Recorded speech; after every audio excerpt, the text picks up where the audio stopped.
Bonsoir tout le monde, bon jeudi. Alors, le suspense achève. François Legault s'enligne dans le dernier droit de l'épreuve délicate, disons-le, d'un remaniement ministériel. On est à 1 an des élections. Il va donc nous présenter la semaine prochaine le nouveau portrait de famille de la CAQ.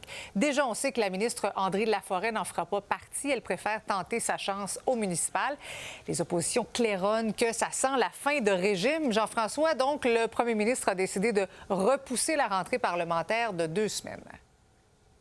Voilà, ça va avoir lieu le 30 septembre prochain, cette rentrée parlementaire, et ça va permettre aux nouveaux ministres qui seront nommés dans ce fameux remaniement la semaine prochaine de se familiariser avec leur dossier, bien entendu. Et ce sera le moment aussi d'y aller d'un nouveau discours d'ouverture. Donc, on fait table rase en quelque sorte. Il y a peut-être le projet de loi sur la rémunération des médecins qui sera sauvé donc de cette fin de session parlementaire.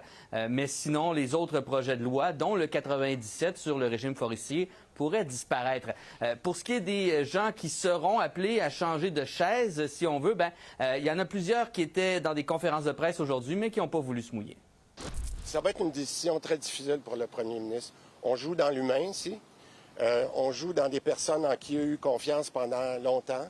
S'il y a un remaniement à faire, c'est pas quelque chose qui prend à la légère. Je pense qu'il l'a fait correctement en annonçant ses couleurs au début de l'été, pour donner le temps à tout le monde de se parler. Mais ces questions-là, c'est pas à moi qu'il faut les adresser. Là, écoutez, M. Legault prend des décisions, c'est le premier ministre du Québec, il prend ses décisions et le moment venu, il va les annoncer. C'est sa prérogative de prendre les décisions qu'il prend et de choisir le moment auquel il les annonce. Et il y en a une ministre qui ne sera plus là, ça c'est sûr, Andrée Laforêt, donc qui a démissionné pour se lancer dans la course au municipal à Saguenay. Elle sera remplacée, du moins temporairement, par la ministre de l'Habitation, France-Hélène Duranceau, donc qui va prendre les responsabilités du ministère des Affaires municipales jusqu'au remaniement à tout le moins. Jean-François, il y a l'opposition maintenant qui accuse François Legault de vouloir se défiler. Ce défilé des nombreux scandales, on pense à Saclic et la commission Galant qui se poursuit, Nordvolt bien entendu. Donc, on a bien d'entendre les élus du côté du Salon Rouge et on pense que oui, on tente d'éviter les questions difficiles. Il aurait pu remanier son conseil des ministres à partir de la 2e semaine du mois de juin après la dernière session, mais non, telle la cigale, se sont amusés durant l'été.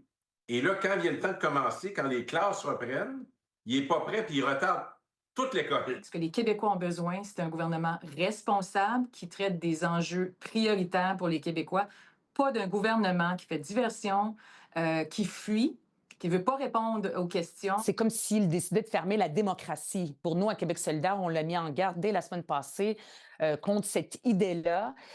François Legault ne doit pas se défiler face à ses responsabilités. Et il y a le chef conservateur Éric Duhem qui a dit comprendre que André Laforêt veut le quitter parce qu'il dit que ça sent la fin de régime du côté du gouvernement Legault. Parlant de ce départ d'André Laforêt, ça va faire en sorte qu'il y aura une élection partielle, en tout le moins avant le mois de mars. Mais s'il y a d'autres gens qui décident de partir dans les prochains jours après le remaniement, peut-être qu'il y en aura plus une circonscription où il y aura des élections partielles. Donc évidemment, ce sera à suivre au cours des prochains jours. Merci Jean-François.